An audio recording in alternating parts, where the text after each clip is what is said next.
I'm Tenitra Batiste, and are you concerned that we're about to be back to October, at least on some level? I'm Maria Martin, and will the real Falcons team please stand up? I'm Aaron Freeman, and it's a perfect week for the Falcons to bounce back against the Dolphins. I'm Jarvis Davis, and I'm trying to figure out why Aaron Freeman went Tupac hit 'em up style on your boy. ATL! ATL! Rise up, A-Town. It's the Falcons Squad. Everything Atlanta Falcons every week. Breaking down all the big hits and game-changing plays from the ATL. The way only the Locked On Podcast Network can. Straight from the ATL, the Falcons Squad Show starts now. Welcome to the Falcons Squad Show, your home for the best Atlanta Falcons football talk. I'm your host, Tenitra Batiste, alongside me, our Locked On Falcons host, Aaron Freeman, Locked On analyst, Jarvis Davis, and 11 Alive anchor, Maria Martin. The Squad Show is part of the Locked On Podcast Network, your team every day. And Crossover Thursday is presented by Prize Picks. Download the Prize Picks app today and use code Locked On NFL to get $50 in lineups after you play your first $5 lineup. So, are we about to go from 9 to 18? We'll discuss. No more Ray-Ray, but why? We'll debate that too. And Zach, Jeff, you are on the clock to reset things Sunday. We'll download on that. But first. Perfect scenario for a bounce back, or is it a trap? The Atlanta Falcons will welcome the Miami Dolphins to the Benz Sunday. The Dolphins haven't won a road game all season, Jarvis. Is this the perfect scenario for the Falcons coming off a loss against the Niners? Or is playing a team that lost 3 straight a trap game? Yes, it's absolutely a trap game. Matter of fact, I'm changing it. It's a Falcony game. This is the perfect game for the Atlanta Falcons to go out and say, oh, yeah, we got this bad boy. Woo, we're going to go out and do our thing. And, they mess around and Mike McDaniel somehow figured out a way to put up 35 points. I can see that happening. But with all that being said, I do trust this offense at home. Like, the proof is in the pudding. What you talking about from that Commanders game to that Buffalo Bills game, Michael Penix Jr. just plays well in Mercedes-Benz Stadium. In that Tampa Bay game where he put the team on his back and almost pulled that bad boy out against Baker Mayfield and company. So for me, yes, it's the Falcony game. I can see the extreme happening. However, I do, deep down in my heart, in my soul, in my eyeballs, I feel like this team will play well. And what about for you, Maria? This is one of those where you have to be so careful because, yes, you'd like to think that it's kind of set up for success with the Falcons, just in terms of them being able to come back home and kind of reset from what happened against San Francisco. However, the Miami Dolphins coming in, hobbling, coming in like everything is just imploding there. Like your quote unquote home team could come in here and wreck your new home team if they're not careful. Yeah, I mean, as somebody that grew up a Miami Dolphins fan, this is the pits of the NFL, man. It's so bad there. It is just, wow. It's tough to watch. Not to mention the fact that you mentioned, T, they're imploding, it feels like. They're imploding on each other. They're turning on each other. There's a bad deal happening down there in Miami. So I think the phrase that Raw used on Monday was they out-Falconed us, which that's a new thing that we're now hearing. They out-Falconed us. He used it in a positive way. I'm going to start using it in a negative way, I think. Although I don't think, right, I was going to say, yeah, Maria, I got to admit, I'm sorry, Maria, just a real quick sidebar. Yeah, go ahead. Come on, man. Know what the street slang means. I know. He was trying to use it in a positive way. He watches this show. Because nobody has coined that term, because T started that term. I'll go give T credit. Falcony? Yeah. Out-Falconed with a D is what he said. Yes. They out-Falconed us. But, he was talking about the run game, and we're all like, I don't think this can be positive. But, you do you, whatever you want to do. Baby. Anyways, just wanted to start off strong. Jarvis, you're right. The Falcons, they average 26 points per game at home, 10 points per game on the road. It is very it's just proven that they're better inside Mercedes-Benz Stadium. And when you look at this on paper and you see what I illustrated as to be just a disaster of a football team right now. And the Miami Dolphins, you think, yeah, this is really easy. This is easy for us to go and put up a ton of points. It's easy for Bijan Robinson to run all over a defense that has looked really pedestrian, although they did look better in week 7, talking about Miami. I just don't think that that's going to happen. I think that the Falcons will come out there and have a bounce back win because this is what they do. They have losses that you don't think they should lose, and then they bounce back and all is good again. And we think they're a great team. And then they do the opposite the next week. So, that's why I said, will the real Falcons team please stand up? Because I don't really know who they are, but I do know that they're going to beat the Miami Dolphins. Yeah. What about you, Aaron? Go ahead. Yeah. You can never put anything past the Falcons, right? We know historically where a team needs to get right. They play the Atlanta Falcons and they suddenly get right? We've seen that a couple of times already this year. Last week against the 49ers, they couldn't run the football. They played the Falcons. They look like they've been running the football, as an elite team all season. Carolina earlier in the season. So I will never, ever go into a game fully confident that the Atlanta Falcons are going to take care of business against an inferior opponent. But all that being said, I still feel pretty confident that, piggybacking on what Jarvis and Maria have said, this team is very different at home. This Dolphins team, if Falcon fans think the vibes in Atlanta are bad, it can always be worse, buddy. They are always be a lot worse. On a scale from 1 to 100, if the Dolphins vibes are 0, then the Falcons vibes are like a 99 compared to that team. That's how bad they are. Really and so to me, last week was the trap game. Last week was the game where the Falcons, coming off that Bills win on a short week on the road, where we know this team has struggled against a well-coached 49ers team that a lot of people were like, oh, well, Fred Warner and Nick Bosa aren't there. We should be able to score a ton of points against this team. And it's like, they don't do well on the road. So, and that's a good 49ers coaching staff. That team has been dealing with injuries all season long, and they've been able to win football games. So they found another way to win a football game despite their injuries. And so this week, to me, feels less like a trap because the Falcons already got the trap sprung on them last week. So they should be able to claw their way out of the trap and be able to get into a more friendly environment at home, playing a reeling Dolphins team, a team that doesn't really match up well against the Atlanta Falcons in terms of all the things that the Falcons do well, running the football, playing defense. Those are things that they should be able to exploit against this Dolphins team. But as I said earlier, you can never put anything past the Atlanta Falcons. But given as Maria said, this team typically plays well, then they play poorly, and then they play well again. And so it's just a roller coaster. So after the valley, this week should be a peak, but you never know. Free, are you saying that the Falcons aren't going to allow the Dolphins to come in and take over their trap? There you go. There you go, Jarvis. Appreciate that. The Panthers game really felt more like a trap than this one does, weirdly, because you look at Miami and we're talking about everything that's going on inside of that building and Tua throwing players under the bus in front of everybody. And you think, wow, I don't know what's going on down there, but it's not great. And they're never going to win a football game again. That's what it tells you. But we know that that's probably not going to happen. We also know that with Carolina, it was totally a different scenario because people are like, oh, Miami's a trap game. I mean, maybe. I just think that there's way too much going on inside that building for it to totally implode. Yeah. For the Falcons. And one would hope. But Jarvis, Maria, Aaron, I'll be honest.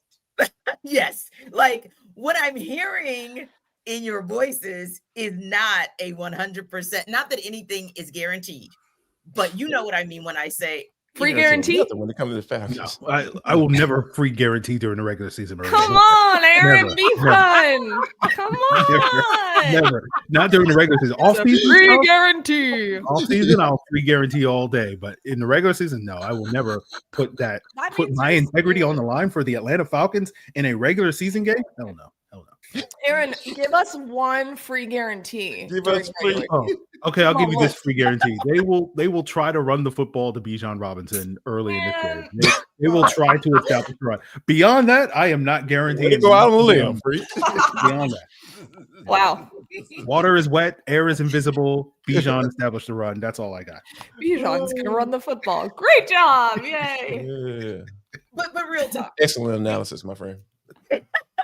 because there is trepidation, hesitance, dare I say, PTSD triggering in this conversation. I got to throw it back out to you guys. Jarvis, what is the number one thing that's making you feel like, but I can't go? And I'm not talking about the fact that nothing is guaranteed. Take that out of it for a moment.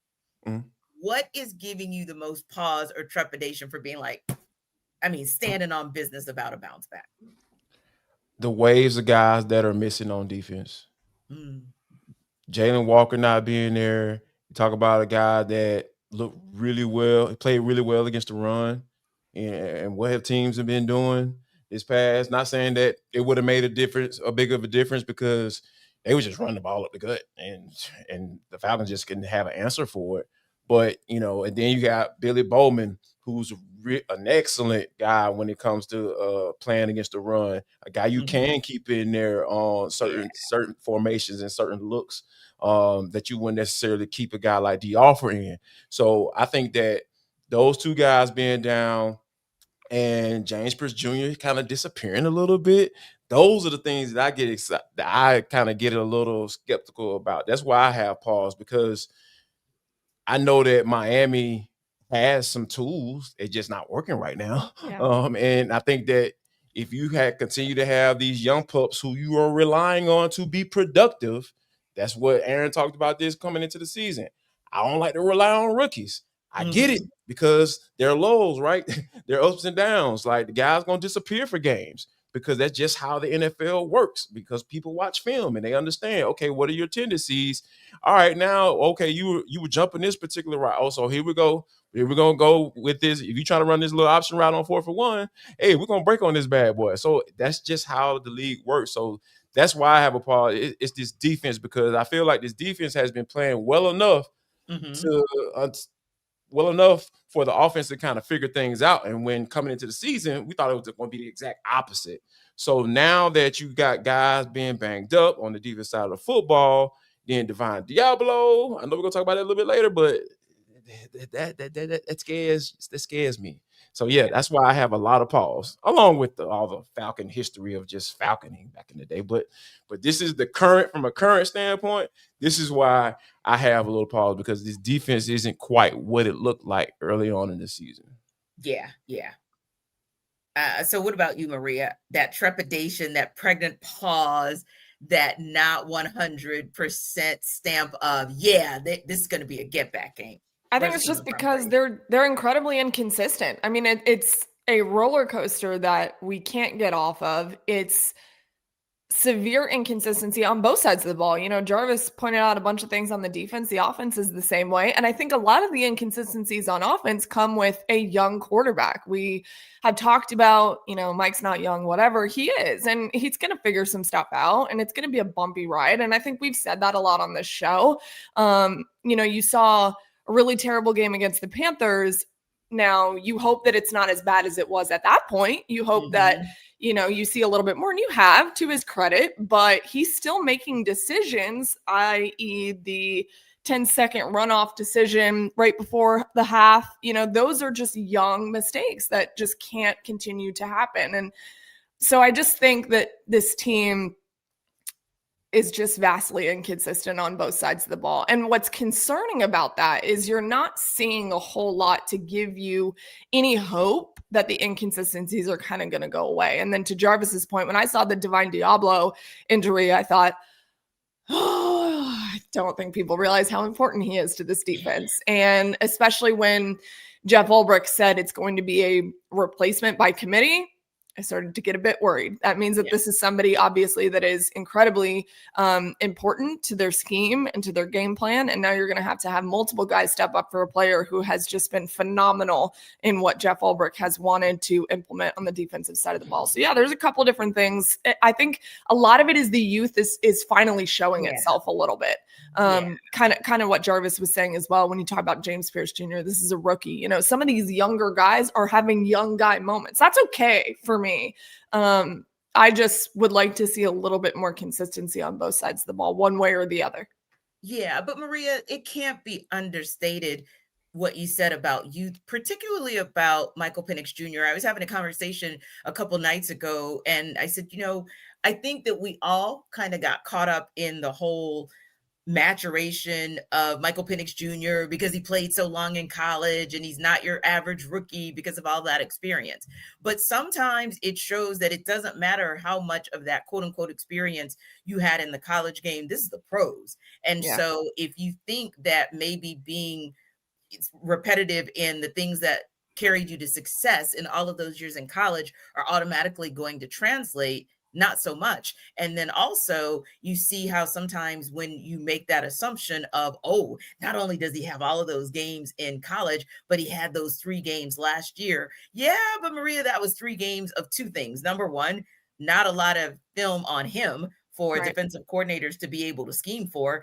And number 2, still kind of like hair on fire, run for your life. All you can do is just, you were kind of in shootout mode. So it just felt a little bit different. But when you have to strategize, when there's time for the defensive coordinators to be able to come together and do what they need to do, which is look at film, and for him to now be with, hey, Maria, another youthful person in Zach Robinson, not a player, but youthful as in his space as coordinator. Sometimes I think we overlook that. So I just wanted to point that out, that you mentioned it. I thought it was a great point because it does still give trepidation about some of those little missteps that we might see that maybe you wouldn't see in a more veteran QB, or even in a Michael Penix Jr. in his second full season, or even a Zach Robinson more seasoned as a coordinator. So thanks for that. Aaron, what about you? Like, I know that you didn't want to give the free guarantee in the regular season. I do not blame you.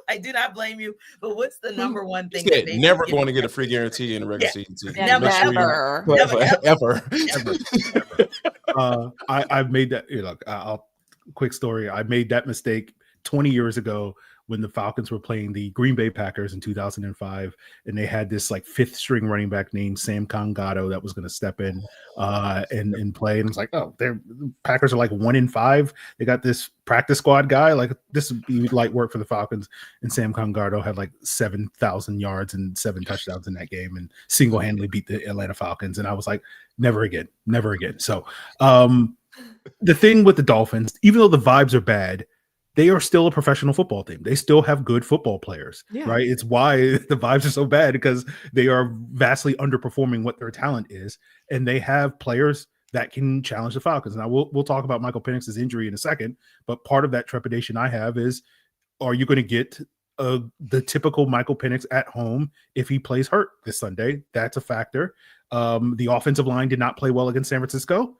And I think Miami has better pass rushers than San Francisco has, particularly at the edge rusher position with Bradley Chubb and Jalen Phillips and Chop Robinson. And if the tackles don't come to play better than they did last week against San Francisco, that's going to be a challenge if Michael Penix can't throw the football if he's on his backside.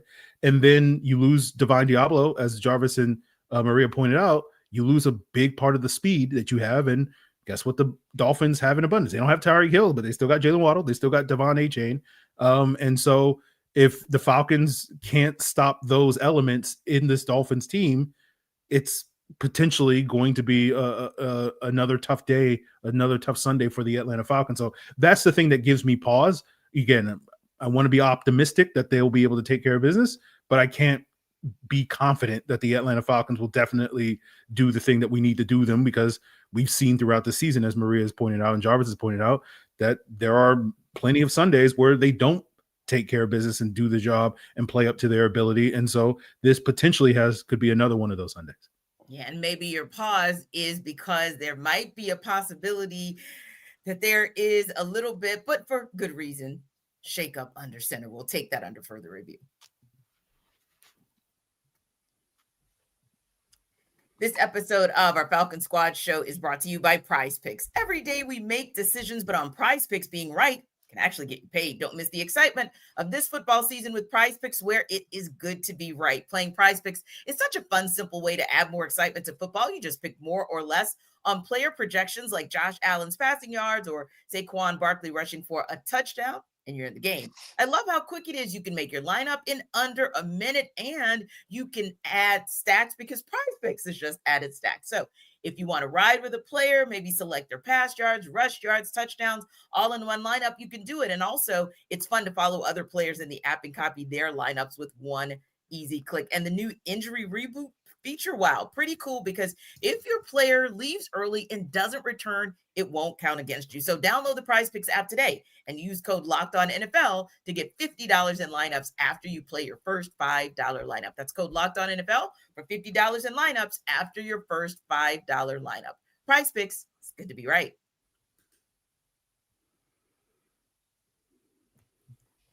So, Maria, Michael Penix Jr. was limited at practice earlier this week. Coach Raheem Morris mentioned it being a bone bruise. Are you concerned that QB1 might miss this game against Miami? I mean, according to him, he is going to play. So, I'm gonna take that for what it is from Michael Penix Jr. Am I concerned that he's not hurt, or am I concerned that he is hurt? Yeah, a little bit. I mean, bone bruises suck. I think if you've ever played a sport and you've ever had a bone bruise, they're terrible no matter where they are in your body. So I don't know the degree of it. None of us do, but it's something that can severely affect the way that you play football. So that does give me pause and concern. And T, you said it off the top in the open. Could it be Kirktober again? I mean, maybe. And what an opportunity for Kirk to capitalize if, God forbid, Mike is hurt. None of us want that, of course. Kirk doesn't want that. Nobody wants that. No one wants anyone to be hurt. But this is going to be a scenario where, let's say he does play. Okay, let's say he plays like he says he's going to, and he's not right. And it's very clear and evident, like something's going on. Here comes Kirk Cousins. The Falcons are all saying, this is why we didn't give this guy away. This is why this guy is still playing for this team.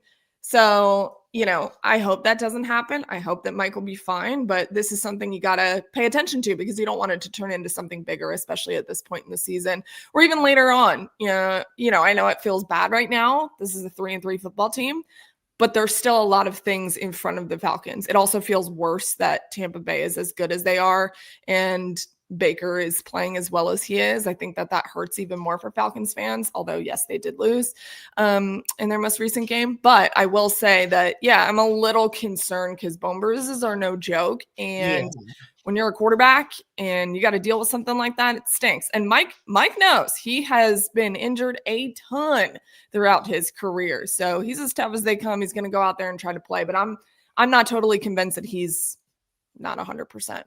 Yeah. And I think that's a great call too, Maria, because it's not always so much that we're concerned that he won't just outright play, but also, Aaron, the concern that if he does, is he 100%? Yeah, that to me is, I think, for me, the bigger concern. I'm expecting him to play through this injury. We'll see. But, we've become very good at, sort of reading the tea leaves when Raheem gives us these very vague injury updates. And usually if he says, I feel good about it, it's like, okay, that guy's probably going to play. And I believe he did say that in relation to Michael Penix the other day. So I feel that Penix will probably play, but the concern I have, and you saw this at the end of the game, and obviously it's a very different situation when you're playing immediately after you injure yourself versus, a week after you injure yourself. So I'm not saying it's a one-to-one sort of correlation here, but you did kind of see Penix really struggle with the accuracy late in the game because he didn't have the sort of platform underneath him with the legs and that sort of stable to throw from. And we've seen the spotty accuracy from time to time with Michael Penix. And so you wonder if this injury is going to potentially exacerbate that issue, which is why I said, the only guarantee I'm going to give is they're going to run the ball to Bijan, because that's the only way that you sort of counter that sort of situation if you can't necessarily trust your quarterback to be able to make the throws that he's going to make. We saw the team dial up a lot of screens last week. We might see again that this week to just make it easy throws for Michael Penix to get the ball out quickly, so that, especially again, going back to this matchup with Jalen Phillips and Bradley Chubb and Chop Robinson coming off the edge, if those guys can move him off his spot, and this injury limits his mobility that already is a question mark in terms of his ability to maneuver within the pocket, like all of those are going to be potentially challenges that he's going to have to play with. And so this injury has the potential to affect that thing. And so I am very much concerned that if he, even if he is playing, if he's playing at 80, 85, 90% even, that's going to affect his play in a negative way. And so that's my main concern going into this game. Obviously, if he's medically cleared to play, he should play. But, this is, as Maria said, this is why you have Kirk Cousins, chomping at the bit, to get on the field and show that he can still play football, as he quoted last year when he got benched. Yeah, I remember he said, I didn't forget how to play football. I'll never forget that quote. That was the greatest thing ever. Right. A mic drop moment for Kirk Cousins. But yeah, Aaron, I mean, you bring up a good point, because we do know, and we'll talk about how this might impact the Falcons in a minute, but we do know that we are closing in on the trade deadline. We do know that we're starting to see QBs go down left and right. So it does beg the question of, hey, depending on where Michael Penix Jr. is in his not being 100%, because a 90%, 80%, 70% MPX, those are three totally different MPXs, right? So that might dictate whether you bring Kirk Cousins in, but you might be thinking low-key subconsciously, like, yeah, and we are near the trade deadline. If he can show one more time that he didn't forget how to throw. No. But that's probably another show, probably a postcast Sunday evening, if Kirk Cousins takes the field. But first things first, Jarvis, we're not there yet. We're here at Thursday with Michael Penix Jr. possibly not playing, but if he plays, maybe possibly playing under 100%. I mean, what's your level of concern about the possibility of him not playing, or even the possibility of him playing, but playing injured? I think there is a formula that can solve all of these issues. And, a lot of times people talk about foundations and who they are and what they believe. My foundation and who I am and what I believe is that get the ball to Bijan Robinson. That's going to make everybody's life easier, because like when in doubt, all the concerns will go away if you give the ball to Bijan. Like that's just my philosophy at this point. And I think that, this forces, I feel, once you have success with Bijan Robinson running the football, it forces Zach Robinson to get into the play action. It forces easier throws for Michael Penix to make, because even whether he's hurt or not, because we know that he got a cannon. We don't know nothing about it. It's not his elbow, wink, wink, so we're good to go on that. So that's why I feel like I'm not too concerned, because you have such a dynamic weapon in Bijan Robinson. You turn around, hand the ball off to the man, give him the ball 15 to 20 touches, and then if you have success with him, guess who's coming in the fourth quarter? Mr. Allgeier. And you talking about bleeding the clock. I'm talking about pounding people into submission. I love those type of games. Give me 24 points and you got 180 yards rushing and 35 carries, right? And 20 for Bijan Robinson and 15 for Tyler Allgeier. Those are the type of the games that I would not be concerned at all if that's the mindset going to this game, which it should be, especially regardless of whether or not Michael Penix is hurt. Yeah. And speaking of injuries, we kind of alluded to it earlier, Maria, and you kind of talked about what Jeff Ulbrich even said about, and of course, we know Raheem Morris confirmed that Divine Deablo has a fracture, hopes to get him back this season, but we've seen it. And I think Divine Deablo's impact in that linebacker core, it belies the numbers. Like, I don't think the numbers tell the complete story of how impactful Deablo has been for this team. But ultimately speaking, is it time to sound the alarm in the linebacker room? Because it's not just about the fact that Divine Deablo, it won't be available indefinitely, but it's really kind of Jeff Ulbrich's comments about kind of linebacker by committee. And you're looking at that linebacker core, and Jarvis, you even alluded to it. We talked about, James Pierce Jr.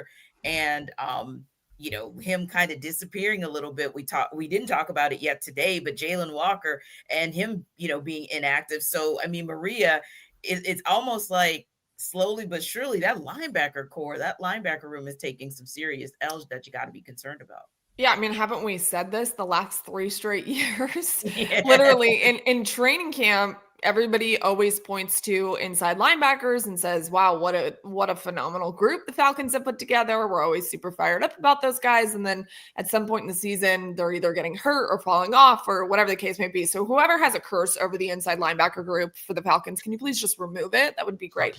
Yeah, please just get rid of it. JD Bertrand.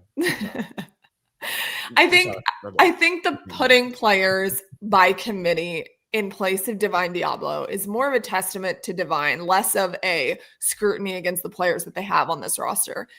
Essentially, what Jeff Ulbrich is saying there is that this is a unique player. He even used those words. This is such a unique player that there isn't one person who can plug and play and do what Divine is doing. There's got to be at least 3. And that's basically what they're going to do. And I think the combination of those 3 guys, JD Bertrand, Josh Woods, DeMarco Hellams, if you're rotating those guys in and out, it's going to give you enough. It's not Divine Deablo. If you have paid attention, this guy is just a freak of nature in general. He is built like a freak of nature, and there's no one else on the roster that can plug and play and look like him in terms of size, because you lose a lot of that with every single person that I just mentioned, size, length, all of that.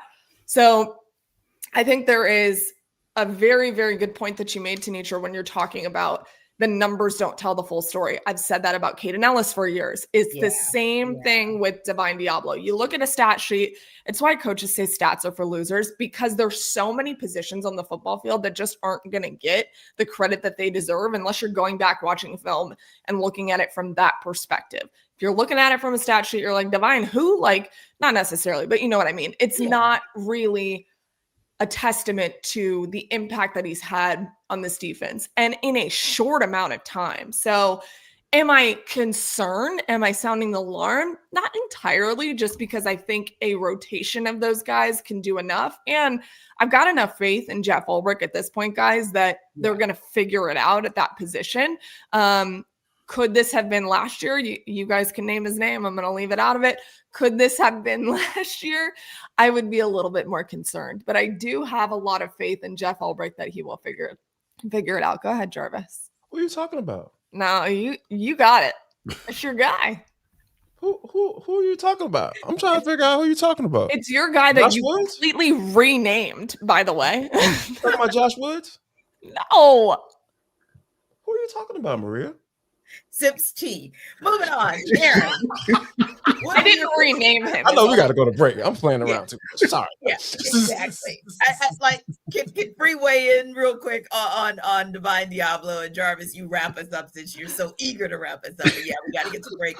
But Free, your concerns about what's going on in the linebacker room, especially with the loss of arguably, if not the most important, one of the most important cogs in that wheel. Yeah, Maria nailed it in the sense of Divine Deablo's value. You're going to lose a lot.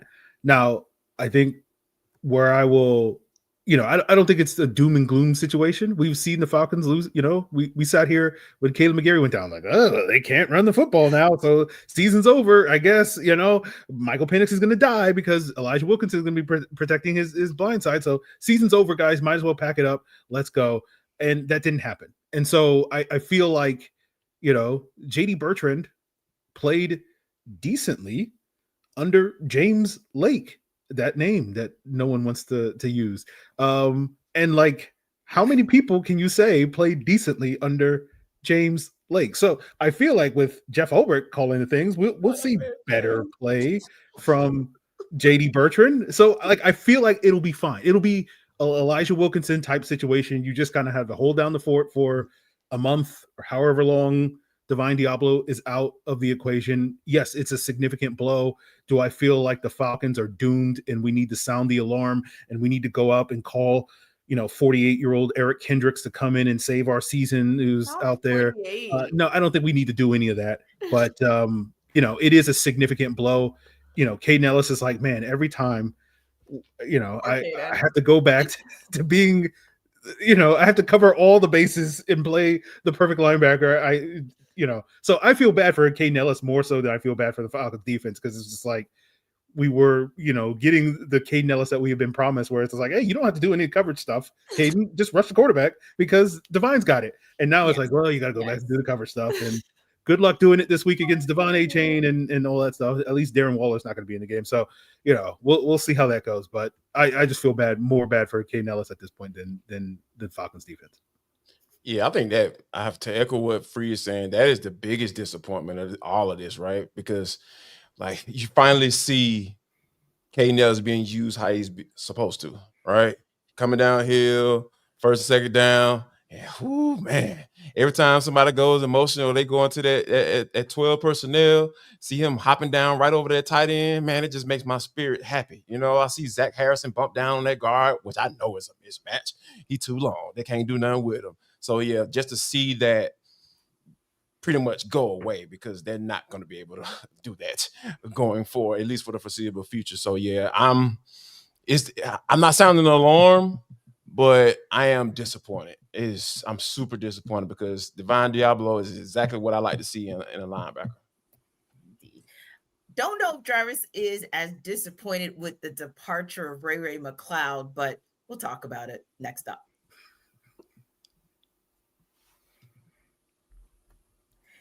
NFL season is back, and honestly, there's nothing better than being in the stadium surrounded by fans cheering on your team. But let's be honest, getting tickets can be a hassle between queues, login screens, and prices jumping at checkout. It can be frustrating. That's why I use Game Time, the app that gives the advantage back to fans. Game Time is fast, easy, and backed by the Game Time guarantee. You'll always get 100% authentic tickets delivered on time and at the best price. Plus, all fees are included, so the price you see is the price you pay. Pull up Game Time, and in just a couple taps, you'll see amazing deals. I'm talking about your favorite NFL games as low as $100. And honestly, it's faster, cheaper, and less stressful than any other way I've bought tickets. So download the Game Time app, create an account, and use code LOCKEDONNFL for $20 off your first purchase. Now, terms do apply, but again, that's promo code LOCKEDONNFL for $20 off. Swipe, tap, ticket, and go. Download the Game Time app, create that account, and download Game Time today.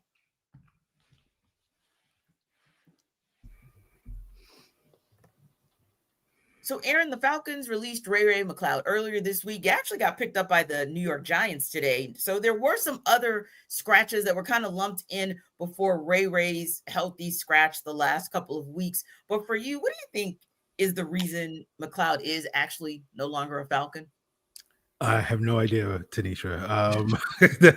That's the great mystery at this point, because Raheem said it wasn't discipline related, it's performance based, and it's like, but how could it be performance based? Because Ray-Ray hasn't really been playing all that much, so I don't know what performance you're evaluating. So apparently, I guess maybe he was lollygagging in practice or whatever. So I have no idea on that situation. He denied it was related to Ike Hilliard. I don't know. When he was pressed about it, he's like, we'll keep those conversations private. It's an issue between me and him. Like, well, okay. Like it's, again, we're it's an art and a science to try to figure out what Raheem get in between the coach speak of Raheem. And so don't have a clue why Ray-Ray is gone. But, if we're just keeping it purely football, it was very clear that the Falcons have moved away from the 11 3 wide receiver set heavy offense that they were like running 90% of the time last year, that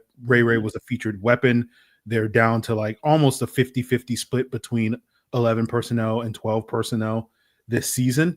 And they've basically been able to unlock Kyle Pitts as kind of the number 3 wide receiver this year, or really been the number 2 wide receiver, because Darnell Mooney hasn't been the number 2 wide receiver. And so, they haven't really missed Ray-Ray in that regard, but the challenge for the Falcons is once you get past their top 4 weapons in Bijan and Drake and Darnell and Kyle Pitts, Ray-Ray was your most proven 5th option. And so if you wanted to get your 5 best weapons out there on a route as pass catchers, he was that 5th guy. And the question is, who's going to fill the void with him gone? Kadero Hodge has shown some valuable things. Don't seem that interested in playing Kadero Hodge this year. So they've been rolling with Casey Washington and David Sills. They've been okay, but like they're not really moving the needle as pass catchers. You can point out their great run blocking, which is something that they bring to the table maybe a little bit more than Ray-Ray McCloud does in that regard. But it's one of those things where the reasoning behind Ray-Ray, like he was kind of marginalized on offense. I thought he was doing good work on the kick return game, but certainly nothing that was like super essential. And then, we talked about it on the post game with Jamal Agnew being instrumental in setting up the one touchdown that the Falcons had in the 49ers game. And maybe that was enough for the Falcons to be like, okay, we think Jamal Agnew's worked his way back into his form. And so now we can move on from Ray-Ray and we'll give, Natron Brooks or Devin Tompkins or Nate Carter or whoever else and one of these other young guys an opportunity to show what they can do as kick returners. And Ray-Ray, essentially, all I'm saying is like Ray-Ray became kind of expendable at this point with how the Falcons have structured their offense and structured their roster this upcoming season. So there are football reasons why the Falcons can let him go. But the actual decision of why this is happening now is a complete mystery to me. Yeah. And for you, Jarvis, when you look at the fact that we were questioning that first time, we saw Ray-Ray McCloud as the healthy scratch, and it was such a late healthy scratch at that. And then another healthy scratch, and now, of course, a release. I mean, what do you think is behind that? Ooh, I have a couple of theories. Y'all know how my mind works sometimes. So I'll start here. I think it has something to do with Ike Hilliard not being here anymore, because here's the thing. One thing that I've learned playing ball, when you have a coach vouch for you, like there is, and it's not the head coach, like they'll give you the benefit of the doubt, saying, okay, if you vouch for him, cool, we'll bring him on. And Ray-Ray talked about how Ike Hilliard was the reason for him being here, because that's just how the game goes. When you're assembling the coaching staff, they'll say, hey man, who you got, who you like, when you try to put together a roster and who you feel can add value to this roster. I hear you say, hey, bring him aboard, Ray-Ray McCloud. And that's what happened. And he had a career year last year. And I think that once Ike Hilliard went away, you lose that protection. I feel like that happens. That's real right there. You lose that protection. And then I also blame Kyle Pitts. Kyle Pitts came in ready to play this year.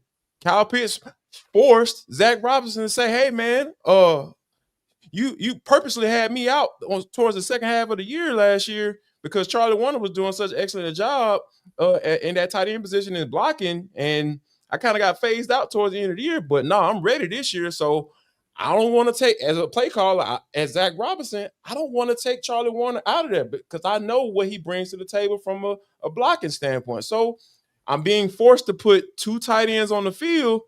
You eventually, like Free said, that pecking order you continue to go down. And once you move down that pecking order, your protection is no longer here, and your position coach, and the reason why you were brought in the first place, I think it just came to a head and just said, all right, we don't need you anymore. And I think that's eventually what happened. Yeah. And for you, Maria, kind of what are the tea leaves that you kind of are reading on the departure of Ray-Ray McCloud? Yeah, I mean, I'm with Aaron here. I truly have no idea. And I think that it's hard to read Raheem in these scenarios because, he's saying it's not disciplinary. It's a personal excuse. It's an excused absence. It's, he says it's one thing and then it's not the other. I don't know. It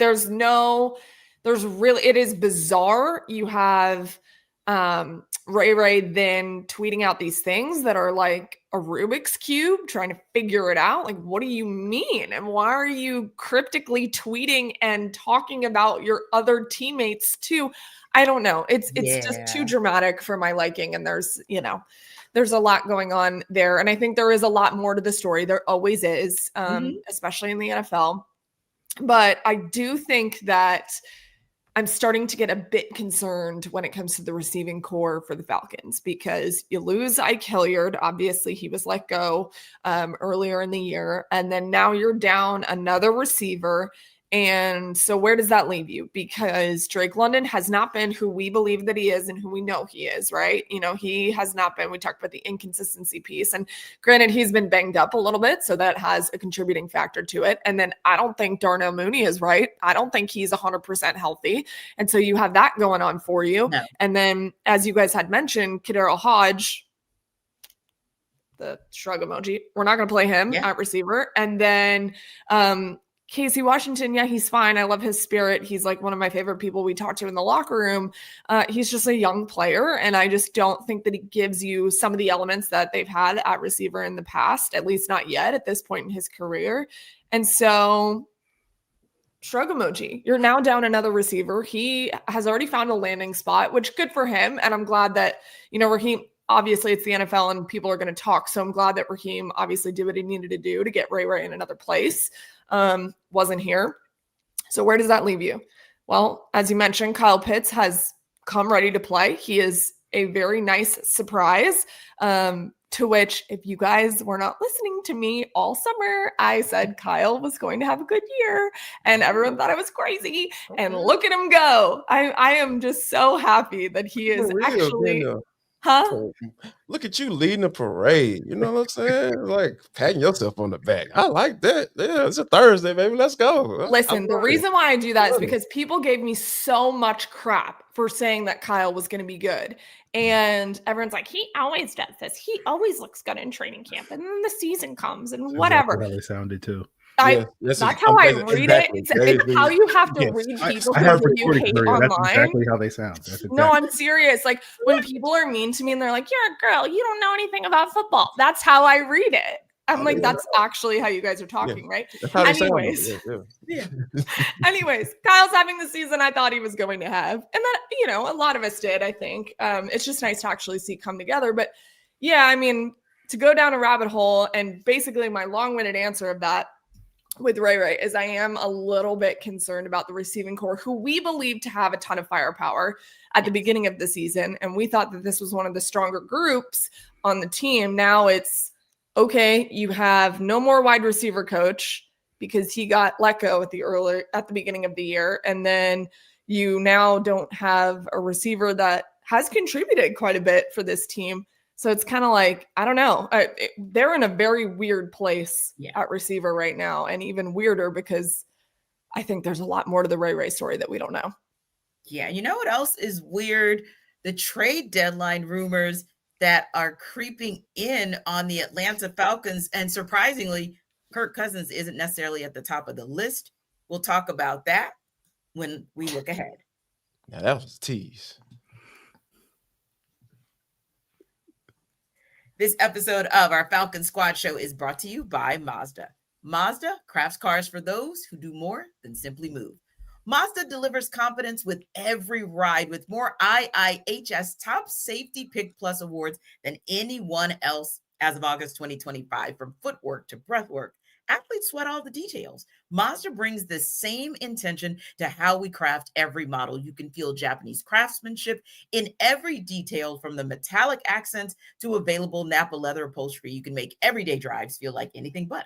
From smooth handling to intuitive controls, and with all-wheel drive standard in every crossover SUV, you can drive with confidence through almost any season. So think about this. Safety in Atlanta is premium because you know how much we all drive. And think about how we're talking about the Falcons and making sure that they don't overlook the Miami Dolphins and sweat the details to be able to close out on Sunday. That's the same thing that Mazda brings with their intention to how they craft every model. So like Mazda, like players rather, we sweat every detail. They sweat every detail. And when you make every move count, impossible becomes relevant. So make every move count.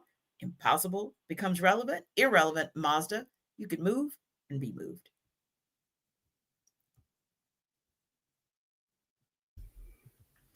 So Arnold Ebiketie's name is being mentioned, Jarvis, as someone who could be moved before the trade deadline.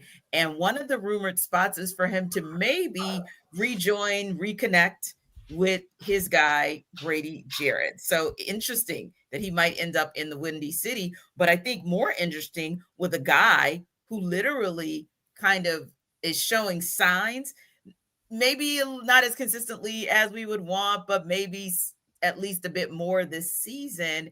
Wow, I was kind of surprised that maybe AK is an option for trade, but then on the same token, maybe you look at that guy who's in the middle, right? Not the top guy, because you don't want to lose him. You need his productivity, not maybe the guy who's kind of playing mid to low, because he's not going to be appealing or attractive to a team that's trying to add a piece. And Chicago is one of those teams that, real talk, they're right there in the thick of things in a very, very competitive NFC North. So that said, I'm not surprised necessarily about Chicago being a nice landing pad for Arnold Ebiketie. I'm just surprised that Arnold Ebiketie is even somebody that we're talking about having a landing pad. To be honest with you, T, I'm not, because here's the thing. Not enough snaps, and they have a lot of edge guys. They even got one guy that ain't even played this year, Braylon Trice, and you still don't know what type of player he's going to be. We talked about the development of Arnold Ebiketie. He's gotten better. We've seen him get the growth. But Terry Fontenot doubled down in the first round this year on 2 edge guys. So it's just, and one thing that I've learned about Arnold Ebiketie since he's been here, he's a guy that needs to play. He has to play. He can't be that specialist guy. He got to be in there on first, second, and third down, because he got to get a feel for the game. There are some guys who could do that, but I just don't think Arnold Ebiketie is that guy that can say, I'm be ready on third and long, coach. Just put me in. I'll be ready. Nah, he has to play first, second, third down in order for him to be effective. And I think that, the other interesting piece about it is I don't necessarily think that the Falcons are shopping him, right? I don't think that's the case. But if they're going to pick up the phone, going to answer based off of what I just said, because they have a dearth of guys that need to play, and they put a lot of draft capital into, and they're counting on those guys to be effective. So the second round pick that's in the contract year, that's not necessarily balling out every time he touches the field and leading the team in sacks, yeah, man, he got a lot of potential, which I willing to offer. I'll pick up the phone. So yeah, I think that, I'm not surprised, and I think that at the end of the day, it's not an indictment on the type of player that Arnold Ebiketie is. I just think that given the situation and where the Falcons are and the youth movement that they have at the edge spot, it's just, hey, man, he's the odd man out. Yeah. And sometimes that's just kind of how that happens. I think that's probably a perfect analogy, Jarvis, to say you might just be the odd man out. But for you, Maria, when these rumors started to kind of come about earlier this week, courtesy of ESPN as one of the main source, the original source, what did you think? I mean, were you surprised that Arnold Ebiketie is a trade option? Yeah, I mean, apparently he's been a part of these conversations for quite some time. And to Jarvis's point, I don't think the Falcons are leading the charge on this. However, I know that they're definitely going to answer the phone when people are calling, wondering if they can pick up Arnold, and they're going to see what they can get for that. And we've talked about this a lot at the edge rusher position, which I think Jarvis kind of nailed just now. There are some guys that are the odd man out, which I always believe to be Braylon Trice. Like, did he miss his window of opportunity with this team? We still have not seen him play. And remember, this was a player that a lot of people were very excited about. However, sometimes things work out not in your favor when it comes to a roster. And that's just, how things work out sometimes. And that still could be the case for Braylon Trice. That's just one example of a bunch of guys now that the Falcons, we've talked about, somehow, some way they have depth at the edge rusher position now. They put their cards and their dividends into the edge rusher position in this year's draft in particular. Yeah. So for AK, could you possibly get rid of him? Yeah. And it wouldn't make as big of a difference just because of how loaded up these guys are now at the position. So again, I don't think the Falcons are the ones leading the charge on this. AK has been fine. He doesn't have a sack this season. It's coming. It's going to happen for him. We've seen him do that the last couple of years for sure. It's just, there is a crowded room. And if there is possible NFL teams wanting this player and we'll give you something for it, why not listen to the opportunity? Yeah. And I think too, Aaron, that might be the case. While the Falcons weren't necessarily shopping Arnold Ebiketie, they'll at least be listening to someone if there is a good enough offer put on the table. Yeah. Jarvis is right. Once they drafted Jalen Walker and James Pierce, Arnold Ebiketie became the most expendable, tradable asset. Where you look at players going into contract years, typically are the types of guys that get moved in these midseason trades. And you look at guys like Kyle Pitts and Tyler Allgeier and Arnold Ebiketie as some of the prominent young players that are in contract years. And we've talked about it already. Like Allgeier has a clear value on this team. Kyle Pitts has a clear value on this team. And Arnold Ebiketie also has clear value on this team, but it's not as valuable as those other two guys. And so given, he's really kind of settled it. I think he's been productive when he's been on the field. It just hasn't sort of really reflected in the stat sheets. He's been a valuable run defender, and particularly with Jalen Walker out, he's your best edge, true edge, not kind of like Zach Harrison and Dorless and whatnot, but like the true edge rushers as far as your run defense. But unfortunately for Arnold Ebiketie, Leonard Floyd has played pretty well as a designated pass rusher, and we know that's really where James Pierce has shined. And frankly, the Falcons have a much more invested interest in those investments paying off than they do Arnold Ebiketie, who will basically, is at this rate based off of how the season has gone, is probably not on track to earn a second contract with the Atlanta Falcons, given those investments, given that he hasn't necessarily shown himself to be an essential piece of this rotation at this point. And then, of course, you mentioned sort of Braylon Trice, and, again, whether, how much of a future there is, but you still have that in your back pocket if you're the Atlanta Falcons, where it's like, okay, well, we could probably afford to lose Arnold Ebiketie and still have Braylon Trice in our back pocket, whether that's later this year or next year or whatever. So as Maria and Jarvis said, I think the Falcons will definitely listen to offers. It just will depend on, what type of prices they're going to get for Arnold Ebiketie, because the production hasn't been what it has been in the past. I'm not expecting a very robust market. And so it may just be like, here's a 7th round pick. And I think the Falcons will be like, we think Arnold Ebiketie is more valuable to us than some special teams player that probably, based off the Falcons history of 7th round picks, is probably not going to make the team. So we'll take 10 more games of Arnold Ebiketie over that. But, ultimately I do think, even though the production isn't there, I think Arnold Ebiketie has shown a level of performance that he still has a bright future in this NFL. It just may not necessarily be in Atlanta, at some point.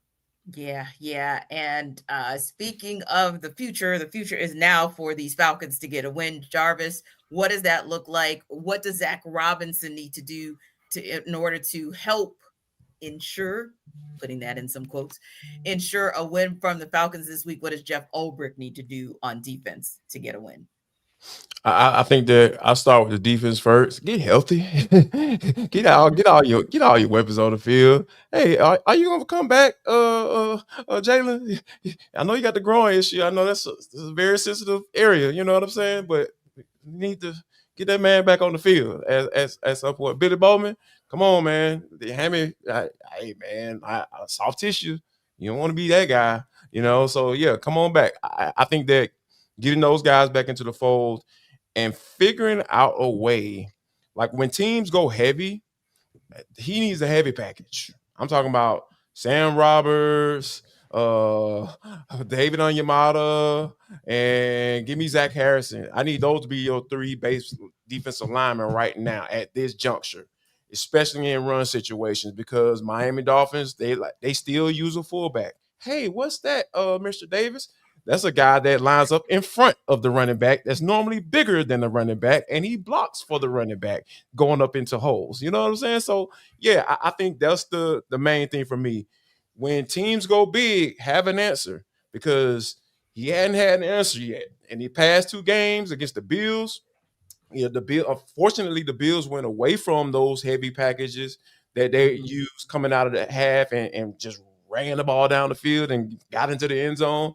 And then Kyle Shanahan went dumb with it. He just said, stop it. What you going to do about it? And you got to have an answer. And I think that it starts with getting some of your big boy run stoppers in there all at the same time to make sure that they don't things don't go like that, like they've been going in the past few games. Maria, keys to a win on the offensive side, defensive side of the ball. What do Z-Rob and Brick need to do? What's that, Mr. Davis? That was great.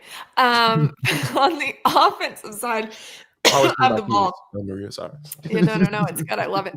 On the offensive side of the ball, it is very simple. It's what we've been talking about all day. Run the ball. Run the ball. Give the ball to Bijan, give the ball to Tyler, and just run it. The Dolphins' run defense is terrible. It's been terrible. It's not getting any better. So even though, they got good players, they're not good at stopping the run. And you have one of the best players, if not the best player, to do that. Set it up to where Michael Penix Jr. can open up the play action game, establish the run.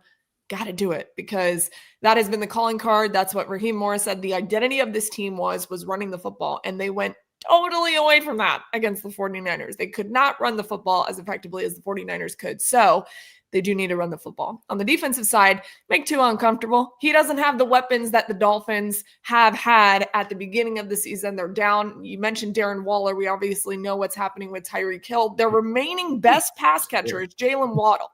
So Jalen Waddle, I believe AJ Terrell can cover. And I think he'll do a pretty good job at that, right? But if you make Tua uncomfortable and you make him, we know what he looks like when he's uncomfortable, right? So make him uncomfortable all freaking day, and I think that the Falcons will be okay. Yeah, for me, run the football. I'm glad we got a fullback mention here on the show, so appreciate you, Jarvis, for that. And then, I echo Jarvis's sentiments. Let's get heavy. I like what I've seen from Sam Roberts these last couple of weeks. I liked what I was seeing from LaCale London. Can we get both of those guys on the field at the same time? And let's go super heavy and maybe down defensive lineman. Oh my God, man. Just having a wet dream right now. Your biggest guys out there on the field, and maybe that will help at least slow down this run game, as well as the 49ers showed a blueprint, run the football, quick passing game that neutralizes the blitz. And, the Dolphins know how to get the ball out quickly. So let's do that. Figure out a way to slow that down. Figure it out. Well, Falcons better figure it out this Sunday. Thanks to our everydayers for making the Falcons Squad Show your first listen of the day. Be sure to stop by Locked On Falcons with your host, Aaron Freeman, as your second listen. Check out Maria Martin, host of Sports Extra on Sundays on 11 Alive. And you can catch Jarvis as a frequent contributor for Locked On Falcons and Sports Extra, as long as he does not require censorship. See you next time.